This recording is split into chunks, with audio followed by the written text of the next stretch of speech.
Chapter 92, The Ending. The play was so amazing. I don't want to give away the ending, but it's the kind of ending that makes people in the audience teary. Mom totally lost it when Via, as Emily said, "Goodbye. Goodbye, world. Goodbye, Grover's Corners. Mama and Papa. Goodbye to clocks ticking and Mama's sunflowers, and food and coffee, and new iron dresses and hot baths and sleeping and waking up. Oh, Earth, you're too wonderful for anybody to realize you." Via was actually crying while she was saying this, like real tears. I could see them rolling down her cheeks. It was totally awesome. After the curtain closed, everyone in the audience started clapping. Then the actors came out one by one. Via and Justin were the last ones out, and when they appeared, the whole audience rose to their feet. "Bravo!" I heard Dad yelling through his hands. "Why is everyone getting up?" I said. "It's a standing ovation," said Mom, getting up. So I got up and clapped and clapped. I clapped until my hands hurt. For a second, I imagined how cool it would be to be Via and Justin right then, having all these people standing up and cheering for them. I think there should be a rule that everyone in the world should get a standing ovation at least once in their lives. Finally, after I don't know how many minutes, the line of actors on stage stepped back and the curtain closed in front of them. The clapping stopped and the lights went up, and the audience started getting up to leave. Me and Mom and Dad made our way to the backstage. Crowds of people were congratulating the performers, surrounding them, patting them on the back. We saw Via and Justin at the center of the crowd, smiling at everyone, laughing and talking. "Via!" shouted Dad, waving as he made his way through the crowd. When he got close enough, he hugged her and lifted her off the floor a little. "You were amazing, sweetheart." "Oh my God, Via!" Mom was screaming with excitement. "Oh my God, oh my God!" She was hugging Via so hard, I thought Via would suffocate, but Via was laughing. "You were brilliant," said Dad. "Brilliant," Mom said, kind of nodding and shaking her head at the same time. "And you, Justin," said Dad, shaking Justin's hand and giving him a hug at the same time. "You were fantastic." "Fantastic," Mom repeated. She was honestly so emotional she could barely talk. "What a shock to see you up there, Via," said Dad. "Mom didn't even recognize you at first," I said. "I didn't recognize you," said Mom, her hand over her mouth. "Miranda got sick right before the show started," said Via, all out of breath. "There wasn't even time to make an announcement. I have to say she looked kind of strange because she was wearing all this makeup and I had never seen her like this before." "And you just stepped in right there at the last minute?" said Dad. "Wow. She was amazing, wasn't she?" said Justin, his arm around Via. "There wasn't a dry eye in the house," said Dad. "Is Miranda okay?" I said, but no one heard me. At that moment, a man, who I think was their teacher, came over to Justin and Via, clapping his hands. "Bravo, bravo, Olivia and Justin," he kissed Via on both cheeks. "I flubbed a couple of lines," said Via, shaking her head. "But you got through it," said the man, smiling at Via. "Mr. Davenport, these are my parents," said Via. "You must be so proud of your girl," he said, shaking their hands with both of his. "We are. And this is my little brother August," said Via. He looked like he was about to say something, but suddenly froze when he looked at me. "Mr. D," said Justin, pulling him by the arm, "come meet my mom." Via was about to say something to me, but then someone else came over and started talking to her, and before I knew it, I was kind of alone in the crowd. I mean, I knew where Mom and Dad were, but there were so many people all around us, and people kept bumping into me, spinning me around a bit, giving me that 1-2 look, which made me feel kind of bad. I don't know if it was because I was feeling hot or something, but I kind of started getting dizzy. People's faces were blurring in my head, and their voices were so loud, it was almost hurting my ears.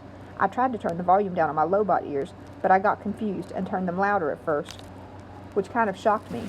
And then I looked up, and I didn't see Mom or Dad or Via anywhere. "Via!" I yelled. I started pushing through the crowd to find my mom. "Mommy?" I really couldn't see anything but people's stomachs and ties all around me. "Mommy!" Suddenly, someone picked me up from behind. "Look who's here," said a familiar voice, hugging me tight. I thought it was Via at first, but when I turned around, I was completely surprised. "Hey, Major Tom," she said. "Miranda," I answered, and I gave her the biggest, tightest hug that I could give. Wonder, Part 7.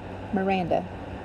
I forgot that I might see so many beautiful things. I forgot that I might need to find out what life could bring. Anne Dane, from Beautiful Things. Wonder, Chapter 93. Camp Lies. My parents got divorced the summer before 9th grade. My father was with someone else right away. In fact, though my mother never said so, I think that was the reason they got divorced. After the divorce, I hardly ever saw my father, and my mother acted stranger than ever. It's not that she was unstable or anything, just distant, remote. My mother is the kind of person who has a happy face for the rest of the world, but not a lot left over for me. She's never talked to me much, not about her feelings or her life. I don't know much about what she was like when she was my age. Don't know much about how things that she liked or didn't like. The few times she mentioned her own parents, who I've never met, it was mostly about how she wanted to get as far away from them as she could once she had grown up. She never told me why. I asked a few times, but she would pretend that she hadn't heard me. I didn't want to go to camp that summer. I had wanted to stay with her to help her through the divorce, but she insisted that I go away. I figured she wanted alone time, so I gave it to her. Camp was awful. I hated it. I thought it would be better being a junior counselor, but it wasn't. No one I knew from the previous year had come back, so I didn't know anyone, not a single person. I'm not even sure why, but I started playing this little make-believe game with the girls in the camp.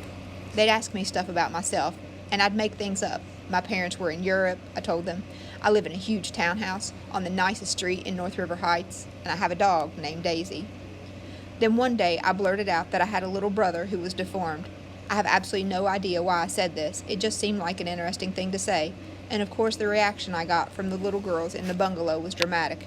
Really? So sorry. That must be tough, etc., etc. I regretted saying this the moment it escaped from my lips, of course. I felt like such a fake. If Via ever found out, I thought she would think I was such a weirdo. And I felt like a weirdo, but I have to admit, there was a huge part of me that felt a little entitled to this lie. I've known Augie since I was 6 years old. I've watched him grow up. I've played with him. I've watched all 6 episodes of Star Wars for his sake, so that I could talk to him about the aliens and bounty hunters and all that. I'm the one that gave him the astronaut helmet that he wouldn't take off for 2 years. I mean, I've kind of earned the right to think of him as my brother. And the strangest thing is that these lies I told, these fictions, did wonders for my popularity. The other junior counselors heard it from the campers, and they were all over it. Never in my life have I ever been considered one of the popular girls in anything. But that summer in camp, for whatever reason, I was the girl that everybody wanted to hang out with. Even the girls in Bungalow 32 were totally into me. These were the girls at the top of the food chain. They said they liked my hair, though they changed it. They said that they liked the way I did my makeup, though they changed that too. They showed me how to turn my t-shirts into halter tops. We smoked, we snuck out late at night, and took the path through the woods to the boys' camp. We hung out with the boys. When I got home from camp, I called Ella right away to make plans with her. I don't know why I didn't call Via. I guess I just didn't feel like talking about stuff with her. She would have asked me about my parents and about camp. Ella never really asked me about things. She was an easier friend to have in that way. She wasn't serious like Via. She was fun. She thought it was cool when I dyed my hair pink. She wanted to hear all about those trips through the woods late at night. Or school. I hardly saw Via at school this year, and when I did, it was awkward.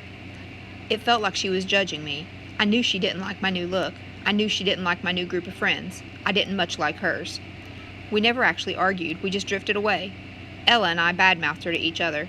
She's such a prude. She's so this, she's so that. We knew we were being mean, but it was easier to ice her out if we pretended that she had done something to us. The truth is, she hadn't changed at all. We had. We'd become these other people, and she was still the person she'd always been. That annoyed me so much, and I didn't know why.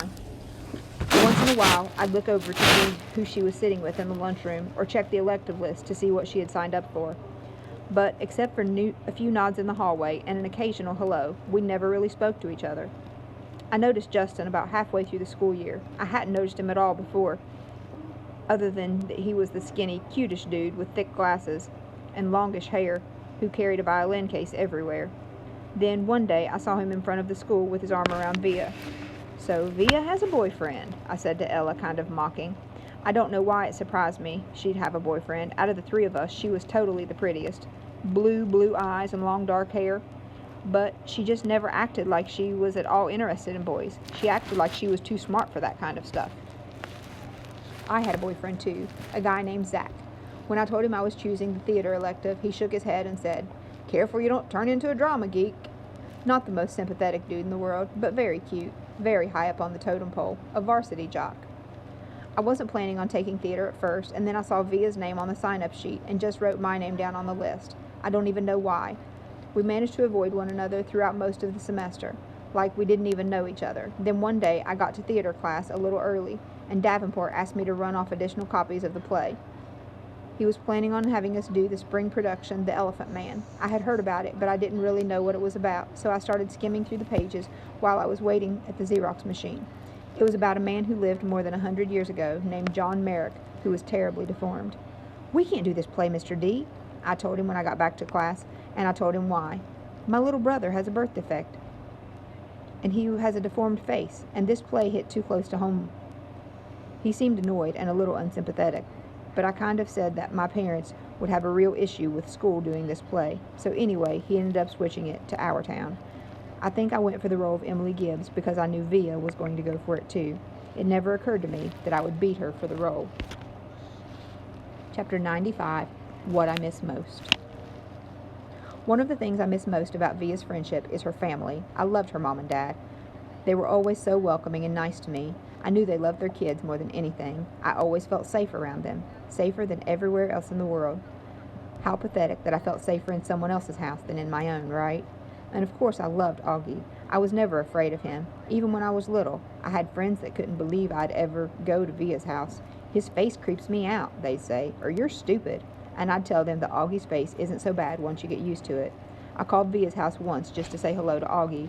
Maybe part of me was hoping Via would answer. I don't know. "Hey, Major Tom," I had said, using my nickname for him. "Miranda!" He sounded happy to hear my voice. It actually kind of took me by surprise. "I'm going to a regular school now," he told me excitedly. "Really? Wow." I said I was totally shocked. I guess I never thought he would go to a regular school. His parents have always been so protective of him. I guess I thought he'd always be that little kid in the astronaut helmet that I gave him. Talking to him, I could tell that he had no idea that Via and I weren't close anymore. "It's different in high school," I explained to him. "You end up hanging out with loads of different people." "I have some friends in my new school," he told me, "a kid named Jack and a girl named Summer." "That's awesome, Augie," I said. "Well, I was just calling to tell you I miss you and hope you're having a good year. Feel free to call me whenever you want, okay, Augie? You know I always love you. I love you too, Miranda. Say hi to Via for me. Tell her I miss her." "I will. Bye." Bye. Chapter 96, Extraordinary, but no one there to see. Neither my mother nor my father could come see the play on opening night. My mother because she had this thing at work, and my dad because his new wife was going to have her baby any second now, and he had to be on call. Zach couldn't come to opening night either. He had a volleyball game against Collegiate that he couldn't miss, and in fact, he wanted me to miss opening night so I could cheer for him. My friends all went to the game, of course, because all their boyfriends were playing. Even Ella didn't come. Given a choice, she chose the crowd. So on opening night, no one that was remotely close to me was even there. And the thing is, I realized in my third or fourth rehearsal that I was good at this acting thing. I felt the part. I understood the words I spoke. I could read the lines as if they were coming from my brain and my heart. And in opening night, I can honestly say that I knew I was going to be more than good. I was going to be great. I was going to be extraordinary. But there would be no one there to see. We were all backstage, nervously running through our lines in our heads. I peeked through the curtain at the people taking their seats in the auditorium. That's when I saw Augie walking down the aisle with Isabel and Nate. There were 3 seats in the 5th row near the middle. Augie was wearing a bow tie, looking around excitedly. He had grown up a bit since I had last seen him, almost a year ago. His hair was shorter, and he was wearing some kind of hearing aid now. His face hadn't changed a bit. Davenport was running through some of the last-minute changes with the set decorator. I saw Justin pacing off stage to the left, mumbling his lines nervously. "Mr. Davenport," I said, surprising myself as I spoke, "I'm sorry, but I can't go on tonight." Davenport turned around slowly. "What?" he said. "I'm sorry. Are you kidding?" I muttered, looking down. "I don't feel well. I'm sorry. I feel like I'm going to throw up." This was a lie.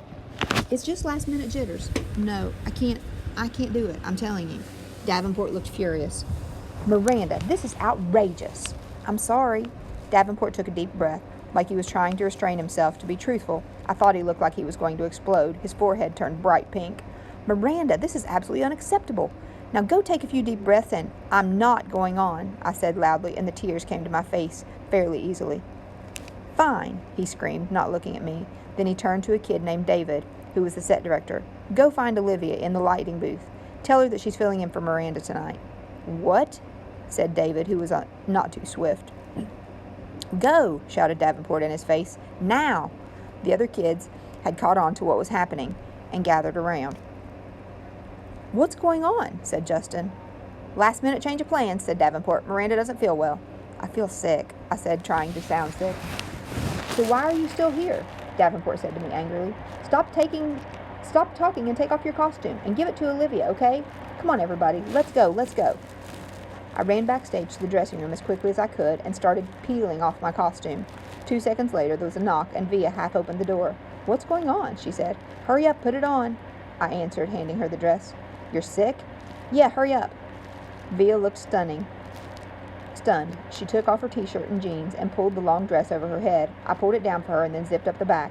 Luckily, Emily Webb didn't go on until 10 minutes into the play, so the girl handling hair and makeup had time to do Via's hair in an up twist and do a quick makeup job. I'd never seen Via with a lot of makeup on. She looked like a model.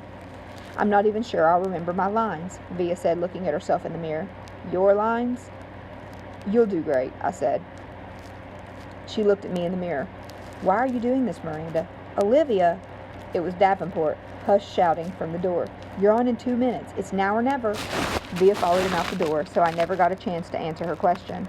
I don't know what I would have said anyway. I wasn't sure what the answer was. Chapter 97, The Performance. I watched the rest of the play from the wings just off stage, next to Davenport. Justin was amazing, and Via, in that heartbreaking last scene, was awesome. There was one line she flubbed a little bit, but Justin covered for her, and no one in the audience even noticed. I heard Davenport muttering under his breath, "Good, good, good." He was more nervous than all of the students put together. The actors, the set decorators, the lighting team, the guy handling the curtains. Davenport was a wreck, frankly. The only time I felt any regret, if you could even call it that, was at the end of the play when everyone went out for their curtain calls. Via and Justin were the last of the actors walking out on stage, and the audience rose to their feet. When they took their bows, that, I admit, was a little bit bittersweet for me. But just a few minutes later, I saw Nate and Isabel and Augie making their way backstage, and they all seemed so happy. Everyone was congratulating the actors, patting them on the back. It was that crazy backstage theater mayhem where sweaty actors stand euphoric while people come worship them for a few seconds. In that crush of people, I noticed Augie looking kind of lost, and I cut through the crowd as fast as I could and came up behind him. "Hey," I said, "Major Tom."